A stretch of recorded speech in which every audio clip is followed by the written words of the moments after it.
It's the 21st show. I'm Brian Mackey. The writer and journalist Hendrik Hertzberg once described his work habits as undergraduate. By that, he meant he often put his work off until the last minute, then stayed up all night cramming to get it done. Undergraduate work habits also describe how Illinois lawmakers often approach their most contentious issues. Yesterday was the last scheduled day of the fall veto session for 2025, but like a college freshman in finals week, lawmakers were still at it past 4 a.m. today, running through a long list of important legislation. To run us through what happened, we're joined by Mike Militich, state capitol reporter for WAND TV, the NBC station for Decatur, Springfield, and Champaign-Urbana. Mike, welcome back to the 21st show. Thanks for having me, Brian. I love that analogy there because it's a perfect description. Yeah, well, credit to Hendrik Hertzberg. I hope you were able to get some rest between what was happening well past 4 a.m. today, which was the transit bill, right? And let's start with that because we're out with the RTA, in with the NITA.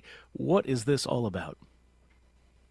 Well, it was known for quite a while now that there needed to be changes within the transit agencies overall in the Chicagoland region. So that's the Chicago and Collier County area. And a big portion of that was making sure that there's a unified voice when it comes to some of the decisions from the higher tops. There's been a lot of disagreements between, the Chicago Transit Authority, Regional Transit Authority, PACE, as well as the Metra. And so having one united voice is really going to help out there. And I think that a lot of people were okay with the reforms that were part of this. The reason that everything took so long to get to the finish line was due to the revenue that's included in this plan. It's $1.5 billion that's being generated to basically help out for years to come down the road. And there was a lot that changed over the 48 hours. At one point we were talking about statewide taxes on amusement, everything from like streaming services to going to live concerts and other performances. Extra ticket fees if you're going to go to Soldier Field, things along those lines. The governor said he was opposed to quite a few of those ideas, including a billionaire's tax. Everybody kind of came back to the table, and it was the final hours before we got to a deal here. The biggest things we saw, the vast majority of the funding, about $860 million, is actually going to come from the state motor fuel sales tax revenue. And that was kind of a shock to some people that they're going to use that money for the Chicago transit region. And they also plan to use $200 million in annual interest from the road fund for transit projects. Now that's what we really use for some of the IDOT projects down here in central and southern Illinois and across the whole state for roads and bridges. People in the Chicagoland area will also pay higher sales taxes, and the tolls will go up higher too. So, thinking of my parents and the rest of my family that have to go through those tolls, it's kind of going to hurt over there. But I think that the biggest thing that some of the downstate folks are really concerned about is there was an initial request and agreement to give downstate transit organizations $220 million out of this massive deal. In the final plan that passed out of both chambers, downstate is only going to receive 129 million, and that's a big drop, Brian. You know, one of the things you mentioned with this road fund, I seem to remember that Illinois voters approved something called a transportation lockbox. It changed the Illinois Constitution that said road funds could only be used on roads. These are rails. How did lawmakers make sense of that? Uh, so many times during the two debates, the box was brought up, and the fact that voters chose to do this. Democrats said multiple times that the money is for transportation. And so we have the ability to use it for transit. And overall, we're helping for all different types of things, whether it's the infrastructure that's being used for rail stations or the roads that are being used for some of the different areas that are very big for buses and paratransit as well. I think a big component that helps some of the folks that are in areas outside of Chicago, they're really hoping to get rail from Chicago to the Peoria area, even talking about an expansion for the Quad Cities. It was concerning, though, for some of the folks that came to the agreement on not taking that money out of the road fund just a few years ago. I think that Democrats and Republicans, when they go back home, are gonna face some tough questions wherever they voted on this because, it could make a huge difference for some of the projects that are done on our roads and bridges in everybody's district. Well, and I know it did come up in the debate, and one of the things that Democrats point to is if you actually look at the Illinois Constitution, which I happen to have in front of me right here, Article Roman numeral 9, Section 11, it does say transportation funds may be expended for the following dot dot dot mass transit. That is intercity passenger rail. Those are some of the things that are included in that. So, people can decide for themselves whether they think that lawmakers were comporting with the law. I guess bottom line, you mentioned this is shorter money for downstate, but some of the things people may have heard about earlier this week, like you said, red light or speed cameras coming into more places in Illinois, those things were not part of the final deal. That is right. The speed cameras, which have been honestly put under the spotlight for public corruption for quite a while, especially in the southwest suburbs, the governor was very quick to shoot that idea down. He did not want to bring that back. I think the biggest concern, think back to the original version that we saw in May pass out from the Senate. That was that delivery fee, $1.50 on every single item that was delivered to your house, whether it was medications, your Amazon food deliveries, anything you could think of. I do believe if that one would have passed out both chambers, there would have been an uproar, and there already was by the time that it passed out in May. Well, and like we said, that is not what happened. All right, there a number of other things happened during this, and let me just remind listeners, it's the 21st show. We're recapping what happened in what turned out to be a very consequential week in the fall veto session. I saw a number of State House reporters earlier this week at a gathering, a retirement party actually, and it's one of those things when you're going into a veto session week, it could be nothing happens, or it could be a ton of very important stuff happens, and it was actually the latter this time. So one of the other bills that came up has to do with energy prices. Prices have been really high for a lot of individual families and smaller businesses this summer. What did lawmakers do in terms of energy? Well, that is absolutely right. Everybody knew that there had to be a solution to address these high prices, and Democrats are looking forward to clean and reliable grid affordability. Basically, they're really banking on battery storage for the future. And their big plan is having 3 gigawatts of utility scale battery storage, hopefully around 2030, along with wind and solar projects that are already online. They want to bring more there, investing in geothermal technology, lifting the state's nuclear construction moratorium, which people on both sides of the aisle have wanted for quite a while, and also allowing state agencies to cut some red tape and allow for energy demand spike response in a quicker fashion than they can right now. Now, the Illinois Power Agency said originally that this plan could save a massive amount of money over 20 years. We're looking at about $13.4 billion in savings for Ameren and ComEd customers.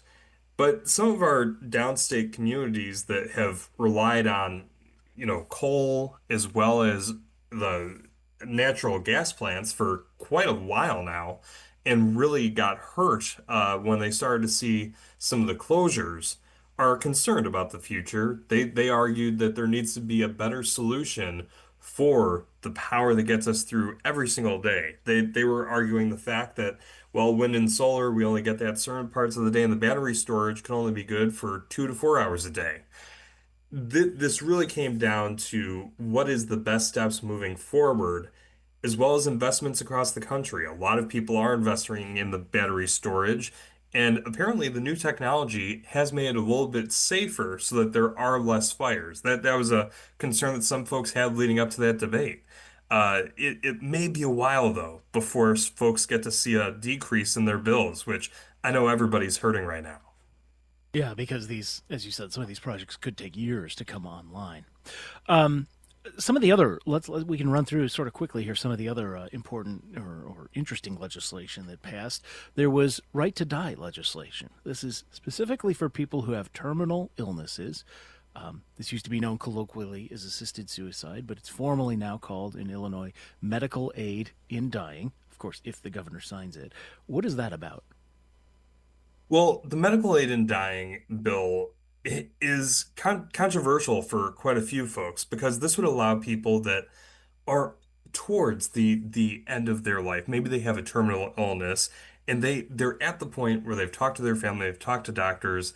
They feel that it would be better for them to go through an assisted option. Now, there's some terminology. People have used assisted suicide before, but we're using the medical aid in dying as the option there.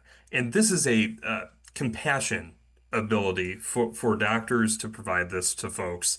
There were a lot of advocates that brought very, very, emotional testimony over the past year and a half on both sides. There are thousands of people across the state who have said that they would like to see this move on and allow people the ability to access any options available.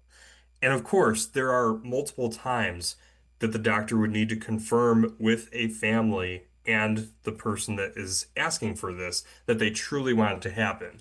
It's not just someone saying, I want this and let's just go and do it. There's a multi-step process. But there are advocates that say that, some people, especially people that have developmental disabilities or long-term disabilities that don't have the ability to talk, may have situations where their family members say that, oh, they want to do this. They want to end their life sooner than they actually would. And they're afraid that this change could be drastic for so many across the state.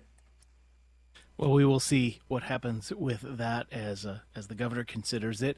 Um, let's see. I also want to talk about this. Obviously, immigration raids have been a huge topic of news in Illinois. We've had a number of conversations just this week about that. A number of Illinois lawmakers, especially those who represent communities with lots of immigrants, were eager to do something with regard to these raids. Can you talk about what actually happened? Because there were a lot of ideas being thrown around. There were many ideas, and the biggest thing that came out of this session is that there will be safety zones around some of the areas that people should feel safest in. Talking about hospitals as well as daycare centers and some of the educational areas that people go to. We've seen a lot of situations where someone could be at a courthouse even, and whether they're inside or outside the courthouse, they're being detained. So they're trying to create a 1,000 feet barrier before someone could get detained, as well as ensuring that there's an opportunity for people to file civil grievances against ICE officers or Border Patrol, whoever it is. The sponsors do know that this is very likely going to be challenged in federal court quickly, whenever it is signed by the governor. Uh, but this has been on the minds of many of the Democratic sponsors ever since the raids have started. Of course, there were Republicans that say we are also opposed to some of the things that we're seeing by ICE agents, but they're on the side of law enforcement, and it's saying that this could lead to many unintended consequences, not just for the folks that are on the ground in local law enforcement, but also the federal officials. Yeah, and one has a hard time imagining like what are Illinois police going to be arresting federal agents? I know you see on social media people sometimes sort of fantasize or speculate about how that ought to be happening. People driving around with fake license plates or something like that on federal cars, but it seems like that is just not going to be in the cards here, where you're going to have sort of state and local police battling it out with these federal border patrol and immigration agents.